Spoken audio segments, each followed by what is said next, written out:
Welcome to Chillin' 101. We hope this video helps. In this video, I will explain how to make delicious fresh cheese using just milk and lemons. This simple process yields a soft, spreadable cheese perfect for many dishes. You'll need 1 gallon of whole milk, about 4 tablespoons of fresh lemon juice, and some basic kitchen tools. We'll guide you through each step to create your own homemade cheese. First, pour your milk into a large, heavy-bottomed pot. Heat it slowly to a temperature between 185 and 190 degrees Fahrenheit using a dairy thermometer. Remember to stir often to prevent scorching. Once it reaches temperature, remove the pot from the heat. Now, slowly add about 4 tablespoons of fresh lemon juice, stirring gently for approximately 1 minute. This acid will begin the curdling process. After adding the lemon juice, let the mixture sit quietly for 10 to 15 minutes.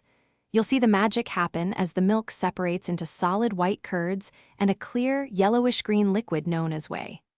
Next, prepare your draining station by lining a colander with butter muslin over a bowl. Gently ladle the curds into the cloth, being careful not to break them apart. Once the curds are in the cloth, tie the corners to create a bag and hang it to drain.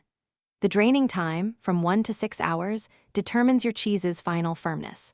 After draining, transfer the cheese to a bowl. Season it with 1/4 to 3 tablespoons of salt or add fresh herbs for extra flavor.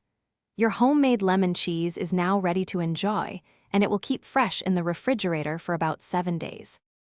Thanks for watching. Consider subscribing if we helped you.